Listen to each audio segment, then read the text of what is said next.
श्रीमद्भागवत गीता। त्वमेव माता च पिता त्वमेव बन्धु च सखा त्वमेव विद्या द्रविणं त्वमेव सर्वं मम देवदेव। प्रथमोऽध्यायः।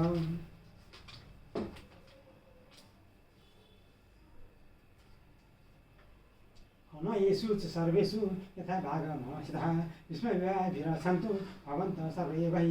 तस्य सञ्जनयन् षट्स कुरुविदा पितामहः सिंहनादं विनश्दुच्चै शङ्खदद्मौ प्रतापवान् तथा शङ्कास्त्रिभिर्यश्च प्रणबाणकगोमुखः सहसैवाभ्यहन्ता स शब्दस्तुमुखो भवतां ततः श्वेते हर्ते मुक्तियुक्ते महति सन्निधिस्तौ माधव पाण्डवाश्चैव दिव्यो शङ्खो प्रदत्तमतु पाञ्चजन्यं ऋषिकेशो देव तत्त्वं धनञ्जय द्रोणं दद्मं महाशङ्खं भीमकर्णः विभोदर अनन्तविजयं राजा कुन्तीपुत्रो युधिष्ठिरः नकुलसहदेवश्च सुगोसमानि पुष्पकौ काश्यश्च परमेश्वरस्य श्रीखण्डस्य महारथः धृतराष्ट्रश्च सात्याकिश्च पराजितः द्रुपदोत्तरप्रदेशश्च सर्वस्य पृथिवीपते सौभ्यदश्च महाबाहु शङ्खानं दद्मो पृथग्रहं स घोषो धातराष्ट्राणां हृदयानि विदारतयत् अवश्च पृथिवीं चैव तुमुलोऽभ्यनादयन् अथ व्यवस्थान् दृष्ट्वा धातराष्ट्रं कविधः प्रविदेशश्च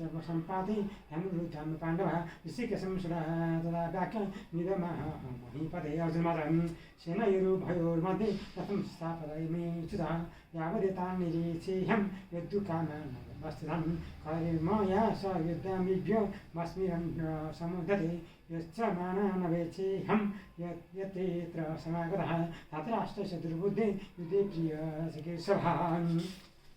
सञ्जयवाच एवं तो ऋषिकेशो गूढाकेशेन भारत सेनयोरुभयोर्मध्ये स्थापयित्वा रुद्रतमं भीष्मद्रोणं प्रमुखतः सर्वेषां च महीक्षितान् उवाच पश्चेतान् समन्वेतान् कुरुन्निति तत्र पश्चातिष्ठान् पार्थ प्रीतिमथ पितामहन् आचार्यान् मातुलान् भान्तिं पुत्रान् पौत्रान् सखीस्तः श्रीरूढान् श्रीहृदयश्चैव सेनयोरुभयोरपि तान् समीक्ष सौकन्तेय सर्वान्धूनमस्रन् कृपया परया विष्णु विशोधन्नि त्वमीवृतं शान्ताकारं बुधकशनं पद्मनामं शेषं विश्वाधारं गणेशं स्वसं मेघवनं शुभाङ्गं लक्ष्मीकान्तं कमलनयनं प्रभिन्नानगनं वन्दे विष्णुभवभैरवं सबलोकैकनाथं यं ब्रह्मावरुणद्रुमतस्तनिन्ति देवैस्तवै वेदैस्तान् पुराकृणोपनिषदे गायन्तीं सामगा ध्यानपश्चात्तदिनमनसा वसन्त्यं योगिनो ये सन्तं न विदुषुराशरा देवाय तस्मै नमः।